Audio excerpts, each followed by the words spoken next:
Al-haditsu tsani wal ishrun.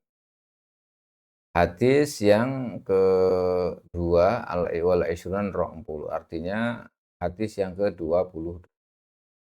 Hadis yang ke-22 itu an Sa'id bin Musayyib.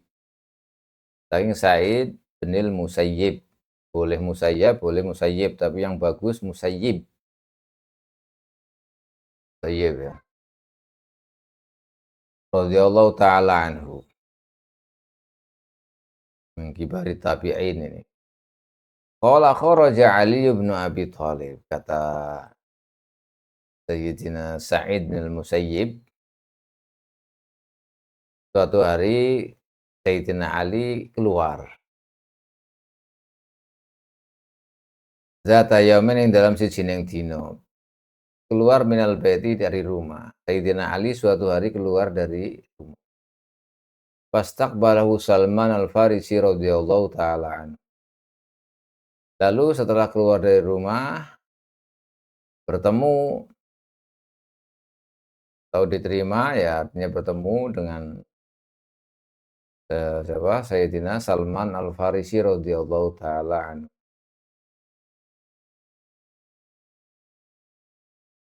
Ketika keduanya bertemu, kemudian Sayyidina Ali bertanya, faqala lahu Aliyun, kaifa asbahta ya Aba Abdillah? Bagaimana keadaanmu di pagi hari ini, wahai Abu Abdullah? Yaitu Salman Farisi, kunyahnya itu Abu Abdillah. Gimana kamu pagi ini? Keadaan kamu gimana pagi ini? Kata Sayyidina Ali kepada Salman Al-Farisi. Dijawab oleh Sayyidina Salman Farisi, qala asbahtu ya Amirul Mukminin. Keadaanku di pagi hari, wahai Amirul Mukminin, baina humumi arba'ati. Di antara 4 kesusahan. Keadaan saya pagi-pagi itu susah karena ada 4 macam. Susah karena 4 macam. Lalu ditanya oleh Sayyidina Ali, wa ma dzalika rahimakallah? Apa itu 4 yang menjadikan kamu susah, sedih? Kata Sayyidina Ali. Dijawab oleh Sayyidina Salman Al-Farisi, dhammul iyal yatlubunal khubza. Yang pertama, kesusahan 4 itu adalah masalah keluarga. Keluarga ini meminta roti, nggak ada roti. Keluarganya meminta roti, nggak ada roti. Susah saya. Ini sampai gini, kehidupan sahabat ini.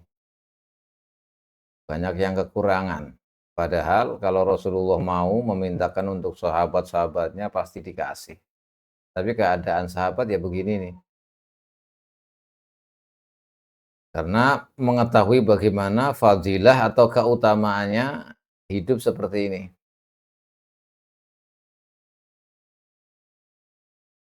Sampai keluarganya minta roti, itu nggak ada roti.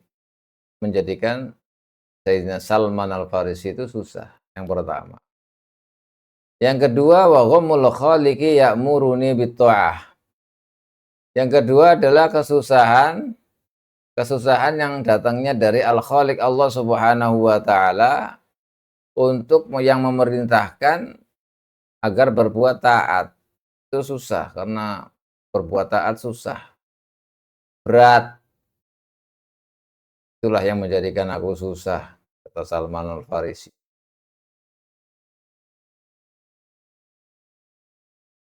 Kata Salman Al-Farisi. Itu yang kedua. Yang ketiga, wa ghammus syaitan ya'muruni bil ma'siyah. Saya susah karena setan selalu mengganggu, mengajak untuk berbuat maksiat. Susah saya. Yang ketiga. Yang keempat, wa ghammu malakil mauti yatlubu ruhi. Kesusahan, kesedihan malaikat maut. Karena malaikat maut itu meminta roh saya, nyawaku. Suatu saat akan datang. Maka menjadikan susah. Ini 4 macam yang menjadikan saya sedih. ke Sayyidina Salman Al-Farisi. Lalu Sayyidina Ali radhiyallahu taala anhu yang bertanya tentang itu berkata, "Absyir ya Aba Abdillah." Bergembiralah wahai Abu Abdillah Salman Al-Farisi. Bergembiralah. Fa inna laka fi kulli khoslatin darajatan. Bergembiralah wahai Salman Al-Farisi Abu Abdillah karena setiap dari empat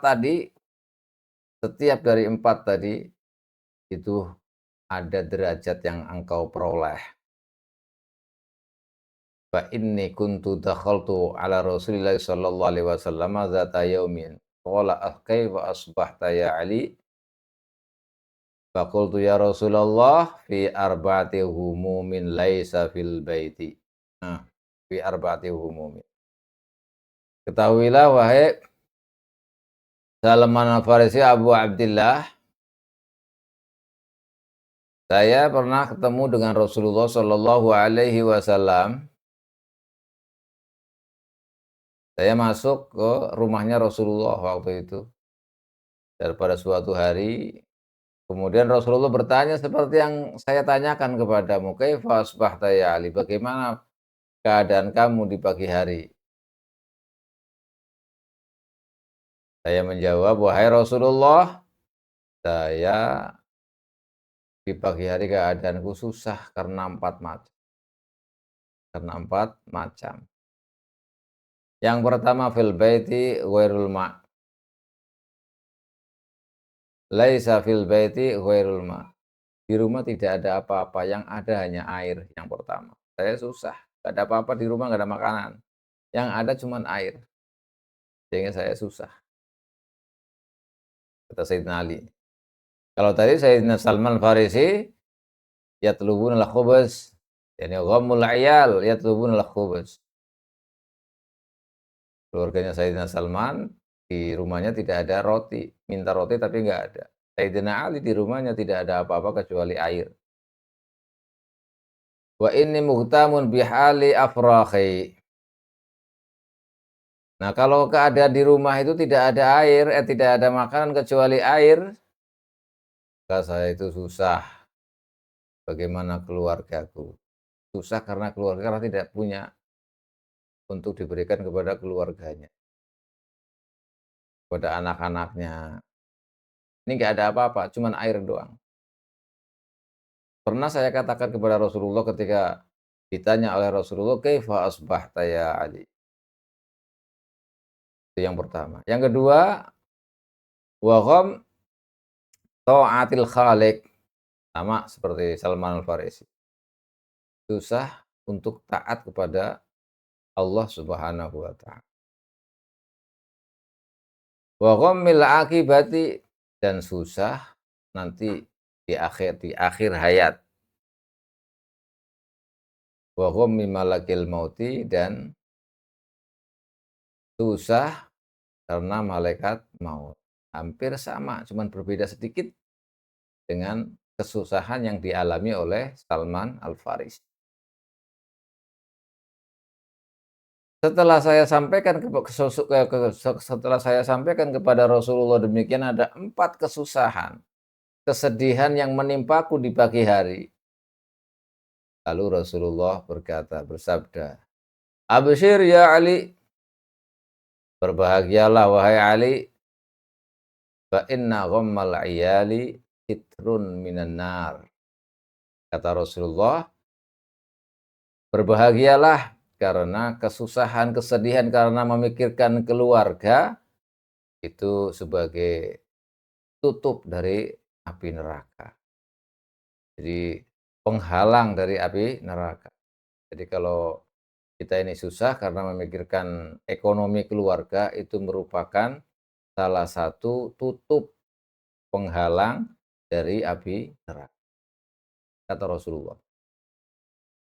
Wa ghamma ta'atil khaliq amanun minal azab. Dan kalau susah, sedih karena perintah Allah, taat kepada Allah Al-Khaliq, itu merupakan amanun minal azab, merupakan jaminan keamanan dari dari siksa. Kalau kita takut apa, takut kan tidak bisa melakukan ketaatan kepada Allah, itu adalah berarti kita aman dari azab. Makanya kalau ibadah itu kan nggak ada ibadah yang enteng. Mesti ibadah itu, sholat dan lain-lain itu terasa berat. Apa sedikit-sedikit suruh sholat sedikit, sholat.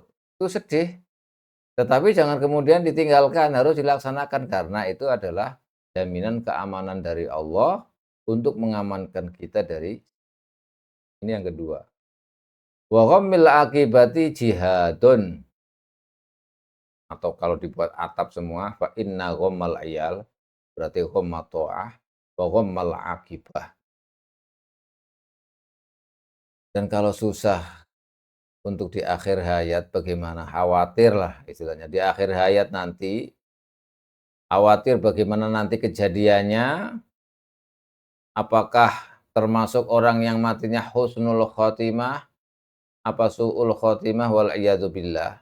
Ini susah, susah gara-gara itu. Kata Rasulullah, "Ghammal akibah jihadun." Itu sama saja dengan jihad, perang fisabilillah. Jadi empat ini semuanya ada derajatnya masing.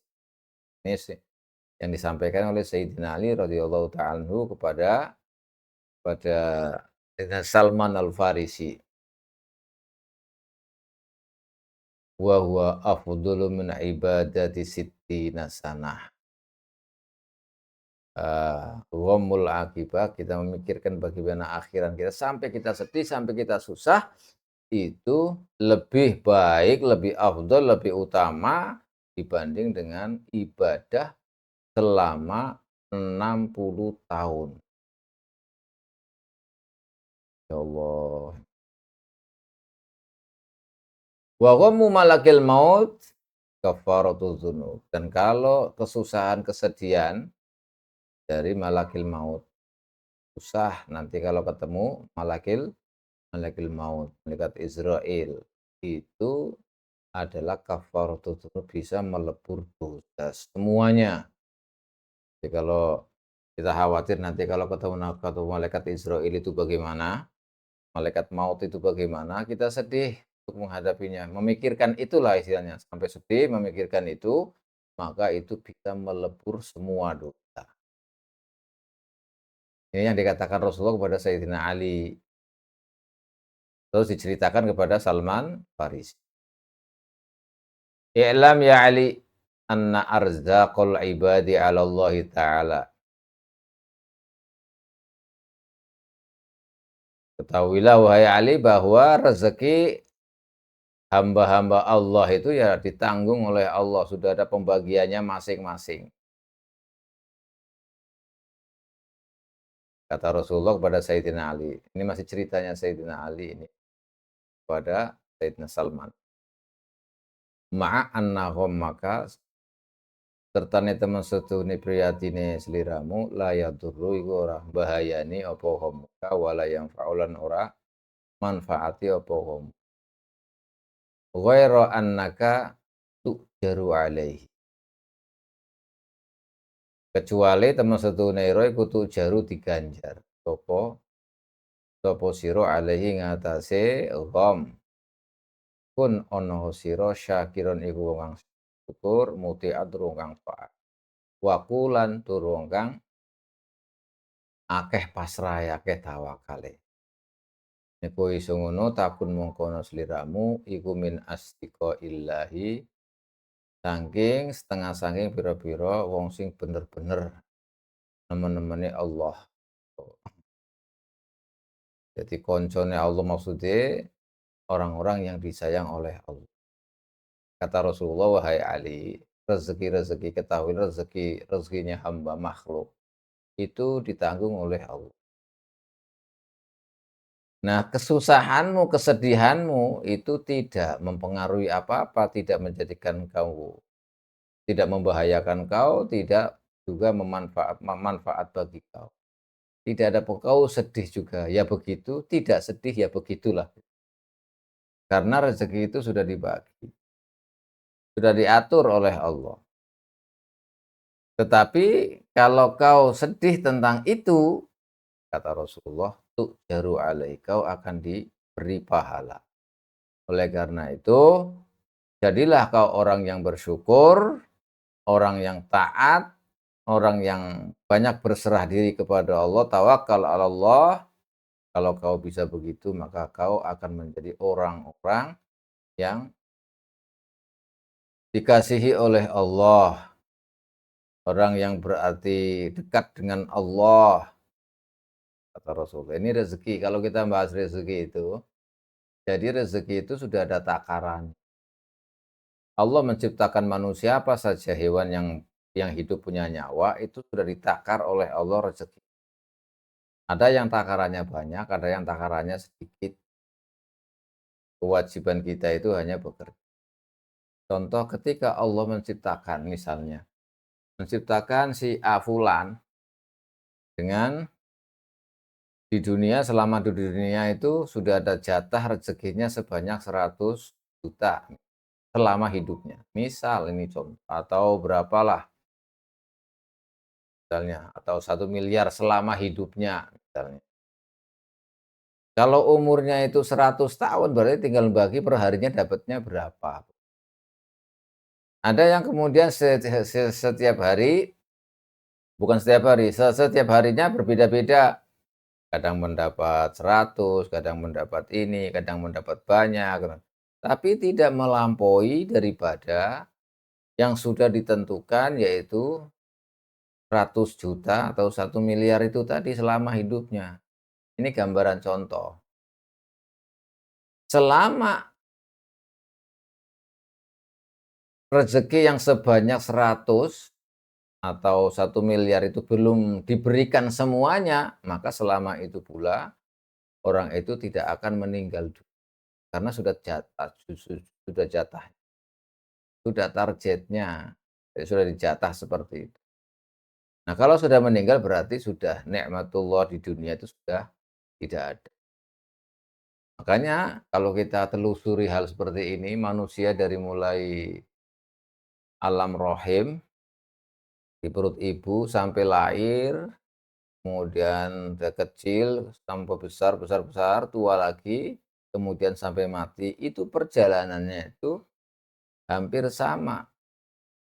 Dari mulai wujud di bumi tidak punya apa-apa dan tidak bisa apa-apa, keluar dari dunia ini juga sama. Tidak punya apa-apa dan tidak bisa apa-apa. Bayi kalau dilahirkan nggak bisa apa-apa dan tidak punya apa-apa. Mandi nggak bisa, makan nggak bisa, apa nggak bisa. Ketika keluar dari dunia juga sama. Tidak bisa apa-apa dan tidak punya apa-apa. Ya, balik lagi ke asal. Nah, ini mereka, mayit-mayit ini, kita ini nanti kalau meninggal dunia ya seperti itu. Ibaratnya kita hidup di dunia itu ya dibekali oleh Allah Subhanahu wa taala, karena wujud kita di dunia itu merupakan nikmat, maka tidak mungkin dilepas oleh Allah Subhanahu wa taala karena kita diciptakan oleh Allah. Kalau kita diciptakan oleh Allah, maka Allah bertanggung jawab kenapa menciptakan kita ini. Pasti bertanggung jawab. Konsekuensinya apa Allah menciptakan kita ini? Yaitu dengan dibekali semua yang ada.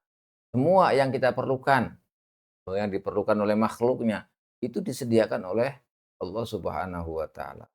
Dengan jatahnya masing-masing, sesuai dengan takarannya masing-masing. Makanya orang di dunia tidak sama, karena punya jatahnya masing-masing. Kalau jatahnya sudah habis, sudah berarti sudah selesai, tugasnya di dunia ini sudah selesai. Kalau belum selesai berarti rezekinya itu masih gitu. Tetapi Rasulullah juga menjelaskan, rezeki-rezeki itu meskipun sudah ditakar begitu, dalam sebuah hadis itu, la apa itu, la taruddu du'a ilal qada, la yaruddu du'a ilal qada wa la tazidu bil umri illas shadaqah. Jadi ketentuan Allah itu tidak bisa ditolak, la yuqadu illa doa, dengan kecuali dengan doa. Ya dengan doa, ketentuan Allah bisa ditolak atau bisa dirubah. Ini kalau kita masuk dalam bab akidah itu namanya qada mu'allaq. Kemudian tidak bisa mendapatkan menambahi umur, usia kecuali sedekah. Ini penjelasan Rasulullah. Nah, itu semua itu semuanya itu merupakan upaya dari kita untuk menggapai rahmat Allah Subhanahu wa taala. Karena kita tidak tahu jatah kita, kan kita nggak tahu. Kita juga umur kita nggak tahu. Makanya Rasulullah memberi kelonggaran menjelaskan kepada kita agar kita berdoa, agar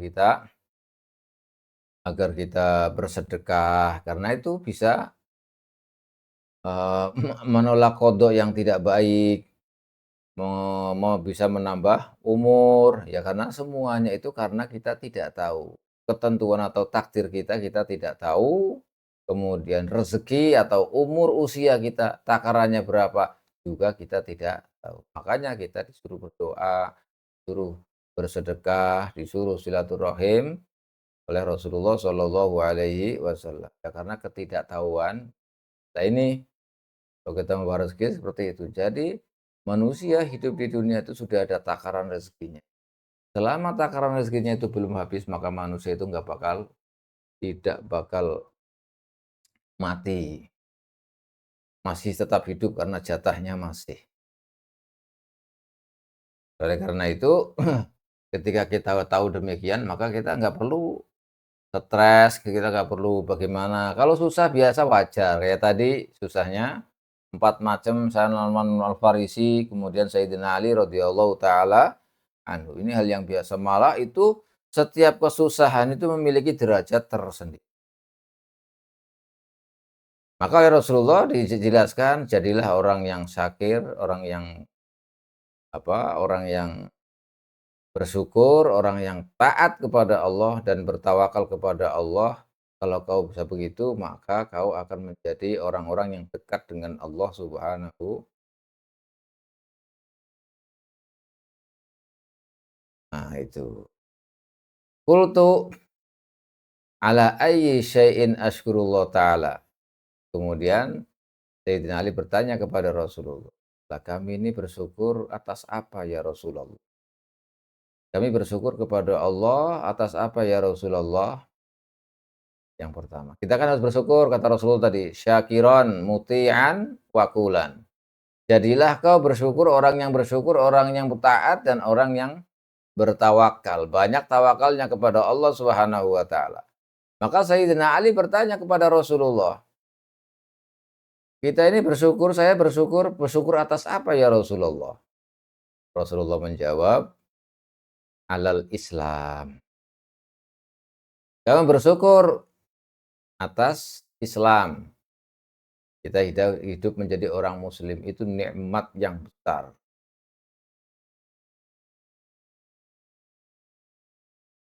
Nikmat iman Islam itu nikmat yang paling besar. Maka kita harus bersyukur. Karena Islam itu jaminan kita bahagia. Bahagia di dunia, bahagia di akhirat. Pasti itu. Kalau di dunia itu ya itu tadi, sudah ada takaran. Kalau kita sudah ada takaran, sudah tahu jatahnya masing-masing, ya kita nggak perlu repot-repot, kita nggak perlu stres. Kalau susah biasa itu wajar. Ya tadi yang dialami oleh Sayyidina Salman dan yang dialami oleh Sayyidina Ali radhiyallahu taala. Kita harus bersyukur atas keislaman kita. Kita diberi hidayah oleh Allah Subhanahu wa taala menjadi orang muslim.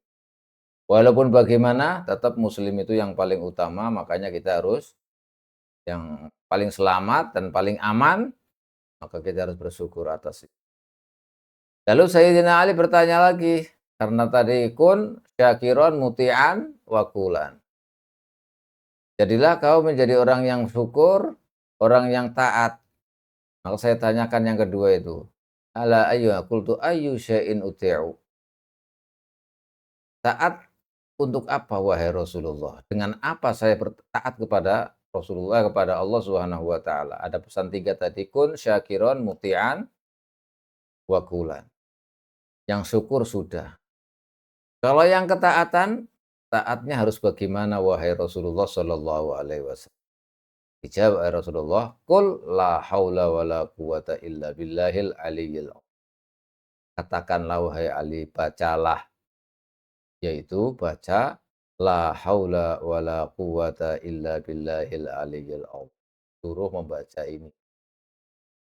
La haula wala quwata illa billahil aliyil azim. Ini kalau orang yang membaca ini termasuk orang yang taat, kata Rasulullah. Kemudian yang ketiga, ditanyakan lagi oleh Sayyidina Ali, "Ayyu syai'in atruku?" "Ayyu syai'in atruku?" Qala al-ghadab, kata Sayyidina. Terus apa yang harus ditinggalkan? Kalau tadi kan perintah la haula wala quwata illa billah. Itu namanya taat. Meninggalkan itu dengan mengatakan, dengan mengucapkan la haula wala quwata billah. Terus apa yang harus aku tinggalkan? Kata Rasulullah, al-ghadab. Jangan marah. Marah itu harus ditinggalkan. Fa innahu yudfi'u ghadabar rabb jalla jalaluh wa yuskilul mizana wa yaqudu ilal jannah. Karena hmm, apa?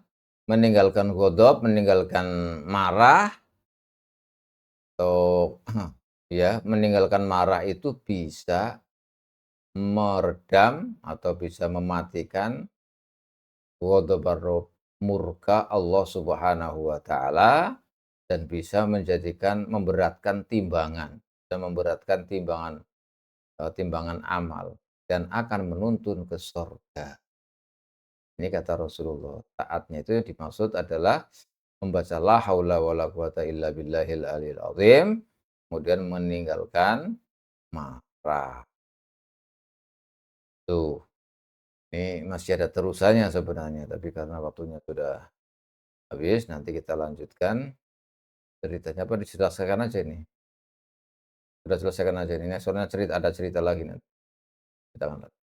Kemudian setelah itu, ini kan penjelasan dari Sayyidina Ali kepada Sayyidina Salman ketika bercerita tentang bagaimana bagaimana pagi-pagi itu keadaannya. Lalu Sayyidina Salman Al-Farisi berkata, menjawab dengan penjelasan Sayyidina Ali, zadakallahu syarafan. Mudah-mudahan engkau ditambahkan kemuliaan oleh Allah. Fa inni kuntu maghmuman bisababi hadhil khisal. Karena sesungguhnya saya itu susah, sedih karena sebab empat itu tadi. Khosatan lisababil ayal. Terutama terkhusus yaitu masalah keluarga. Tidak ada makanan, minta roti tidak ada roti. Itu yang menjadikan paling saya susah. Menjadikan itu yang khususnya itu saya susah sekali, kata Sayyidina Salman. Lalu Sayyidina Ali menjawab, "Ya Salman, sami'tu Rasulullah sallallahu alaihi wasallam yaqul, man la yahtammu lil 'iyal falaysa lahu lil jannati nasibun." Masyaallah. Ya Salman, saya mendengar Rasulullah sallallahu alaihi wasallam bersabda, barang siapa yang tidak pernah merasakan susah, sedih atas keluarganya, bagi keluarganya, enak-enak terus keluarganya nggak ada kesusahan untuk keluarganya, maka dia tidak akan mendapatkan bagian di sorga. Makanya kalau ada kesusahan, ada kekurangan atau apa sekali-kali atau berapalah istilahnya, itu semakin banyak bagian dia di sorga. Kalau lancar terus nggak ada ininya, nggak ada iramanya istilahnya, maka dia tidak akan mendapatkan bagian. Karena kesusahan, kesedihan karena keluarga ini adalah merupakan bagian kita nanti di surga. Setelah itu Sayyidina Salman juga mengatakan, "Alaisa qala Rasulullah?" Bukankah Rasulullah Shallallahu alaihi wasallam bersabda, "Shahibul 'iyali la yuflih abada," bahwa orang yang memiliki keluarga yang susah itu tidak akan bahagia, tidak akan selamat selama-lamanya. Kata Sayyidina Salman kepada Sayyidina Ali. Kemudian Sayyidina Ali menjawab, "Ya Salman, laisa kadzalika, bukan itu yang dimaksud. In kana kasbuka minal halal tuflih ya Salman.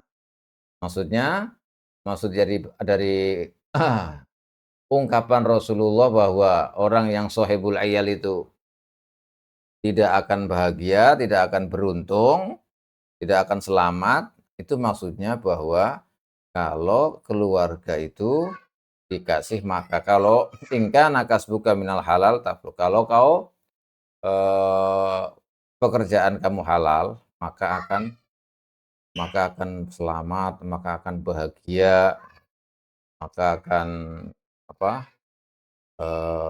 beruntung, beruntung, beruntung. Yuflih itu beruntung. Ya Salman, al jannatu mustaqatun. Jadi bukan di tadi keseluruhan keluarga itu kan ada Rasulullah itu sallallahu alaihi wasallam dalam hadis itu sahibul iyal, sahibul iyal la yuflih abada. Itu Sayyidina Ali menjelaskan bukan itu maksudnya.